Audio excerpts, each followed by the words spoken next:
Thank you so much for having me here. So my name is Dr. Beth MacLeod. I'm an assistant professor in the School of Linguistics and Language Studies. My research focuses on phonetics, so I'm interested in how we vary and how we produce phonetic, so pronunciation essentially, and how we perceive and produce that, and what it can tell us about how sounds are represented in the mind, how we learn first and second languages, and how and why sounds change over time. In our school, in Linguistics and Language Studies, there's lots of different ways to study linguistics or applied linguistics. We have quite a varied group of degrees that you can take. So you can do a Bachelor of Arts in Applied Linguistics and Discourse Studies. You can also do a Bachelor of Arts in Linguistics. And on the linguistics side, there's two concentrations that you can choose from. So linguistic theory on the one hand, and psycholinguistics and communication disorders on the other. And that program is often for students who are interested in studying speech and language pathology. We also offer a Bachelor of Science in Linguistics with the same concentrations. Inside those concentrations, there's 3 different focuses you can choose from. So psychology, neuroscience, and computer science.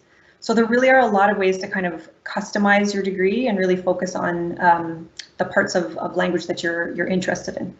We also have a combined honors between linguistics and applied linguistics. So there's really just lots of ways to get really right at what you want to do. If you're interested in knowing more, check out our website or see our undergrad advisor who can really help a lot. So today I'll be talking to Anna. Looking forward to seeing you, Anna. I was muted, sorry. Hi. Hi, Anna. How are you? I'm not too bad. How are you? Good. The classic mute problem. We all have it. Yeah. Long time no see. I know. How are you? Fantastic. Good. So Anna, you've been at Carleton for a little while. Can you tell me how you chose to come and study here and how you chose to choose your specific degree? Well, it was it was like 2 years in the making. Back when I was in high school, it was the only thing I was thinking about is what am I going to do for my degree? The classic kind of 18-year-old thought of, what am I going to do for the rest of my life? So I'm from a small town in Nova Scotia, about an hour outside of Halifax. So one of the things that was the most important to me was to get into a city, to sort of see what it's like to be surrounded by people. But I was a little bit too anxious to go straight to Toronto or straight to Montreal. So Ottawa was a really nice sort of middle ground with a lot of opportunities and still like green space. And then Carleton itself stood out to me because it was its own peninsula, it was own sort of ecosystem. When you're at Carleton, you feel like you're on a campus as opposed to other universities where, you might pass 3 grocery stores on the way to another class of yours. And Carleton stood out to me a lot with the linguistics program because there's so many different roads you can take with it. So I was originally in just applied linguistics and discourse studies, but I found that Carleton let me take the combined linguistics and discourse studies. So I'm doing both theoretical and applied and really enjoying both sides of it. And I was able to take German as a minor, and now I'm working towards getting my CTUSL certificate in my 4th year. So where a lot of my universities back home were kind of lacking in the sort of branching out, Carleton really lets you do whatever you want. That's great. Yeah, you're really taking advantage of a lot of the things that we have to offer in the School of Linguistics and Language Studies as well, getting involved in modern languages too, so that's wonderful. What would you say is a moment or an assignment or a project or a course that really stands out to you as representing a proudest moment or the proudest you've been during your time at Carleton? It's hard to pinpoint one specific moment, I think, because I've been continuously growing and I keep having these moments where I'm doing better than I did before. And I kind of want to sum it up to this whole semester so far. So I'm in the first semester of my 3rd year. And despite, everything going on with the pandemic and doing things online, I've really found that this year it's easiest for me to reach out to professors and that I finally sort of have an idea of where I'm going with my degree. Last year I did some really fantastic things, like I gave a TED Talk on linguistics, and that was a really standout moment for me because I felt like, I have a little bit of information behind my belt I can now share to other people my passion for linguistics. But even just over the summer, learning more things and doing more things in the program, I'm constantly having these proudest moments, and every time I submit an assignment and I do well on it, it feels better than it did the last time. So I don't know if I can pinpoint one specific thing, but just the growth that Carleton has let me do. That's great, and you're reiterating some of the things that the other students have said as well about gaining self-confidence.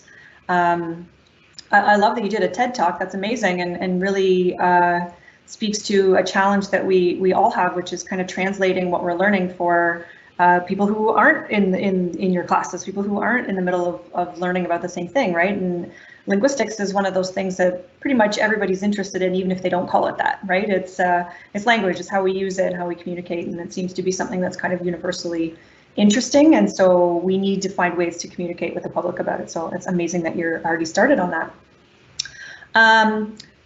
Since you have started out in an ALDS degree and have added on to that, I'm sure you've taken quite a wide variety of courses. So in particular, the ALDS degree is quite flexible, as you know, in terms of the different courses you can take. So this might be hard to choose, but is there a course that has been your favorite so far, and which one is that, and why did you choose that one? I was dreading this question because I heard how the other two speakers had sort of answered this so nicely and mellifluously, and it's hard for me to pick because every single course I've had has stood out to me in a different way, and I've grown from each one. And every single, I'm not even kidding, every single professor in the SLALS department will grow on you. I haven't had a professor I don't like. I haven't had a course I don't like. If I had to pick, I'm a little biased because it's one of the fields I'm really interested in, probably linguistic theory and L2 learning with Tracy Hodgson Drysdale. Her class was just so much fun, and it really set the groundwork for a lot of the things that I'm learning about now and gave me a really good background. I also really liked child language and phonetics, both with Karen Jesney, and communication disorders with Professor Tamara Sorensen-Duncan, because they've all just been really informative, and each professor has had a really great way of speaking. Great. I noticed also that you've chosen courses in which, although the word theory is in there a couple of times, they're very much ways of applying theory to things that go on in the real world, such as language acquisition, communication disorders that individuals face, right? So it seems to me that maybe one of your interests lies in how linguistics and applied linguistics can be applied. That's great. Thank you so much. What would you say, so during an undergrad degree, we really acquire so many skills, many of which are very much transferable outside of academics into the working world, and others that are really, really important within academics as well. What would you say are some skills that you have developed during your time at Carleton? Well, I'm great at citing my sources and writing papers. I think a lot of just the sort of subconscious analytical and critical thinking skills that I've gotten throughout the years have helped immediately working in different jobs, applying for different jobs, even just, watching the news and not taking everything at face value, because I've, been taught that, you should probably figure out if these sources are good or not. So it's the things I've learned in university have changed, not just how I do work in my classes, but also how I see the world. Now I can organize my work, whereas back in high school, I was just doing things and then hoping it would all go together. But now I, have an agenda. I can handle working 2 jobs and doing a full course load and maintaining a social life, which I never thought I was going to be able to do. And even my ears have gotten better, if that makes any sense to you. Taking phonetics classes and phonology courses, I feel like I can hear better. Interesting. Yeah, well, maybe you can. You sort of listen in a bit of a different way, don't you? Yes. Yeah. So I love this. You really highlighted. I mentioned skills that are useful to employers or inside school, but you really have also acquired life skills, right? Yeah. So you said ways of seeing the world and organizing yourself, and that kind of those things apply every single day, right? So that's really, really important. So congratulations. We're here to our last question. So you're in 3rd year now, right, Anna? Yes.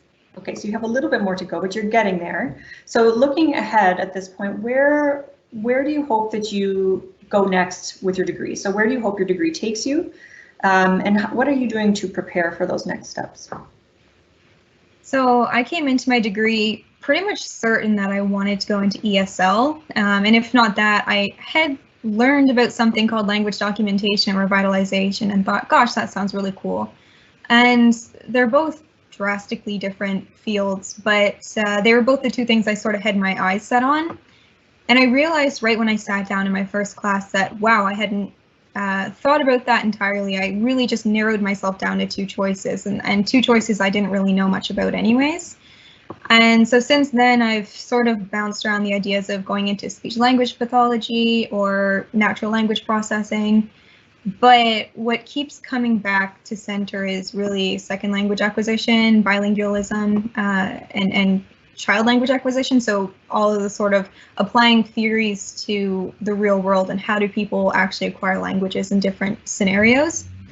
And I so love this program so much, and I love linguistics, and there's so much more out there that I don't know about. And when I think about just graduating with a bachelor's degree and then just calling it a day, it's really hard for me to do so. So I'm definitely working to figure out how I want to go about my master's degree. And really focus on language acquisition. And I don't want to stop learning because there's so much more I can do. And so I think in the future, I'll probably end up, with at least a master's degree. And whether I go into some sort of workforce or sane research, I can probably say I'll do one of those two.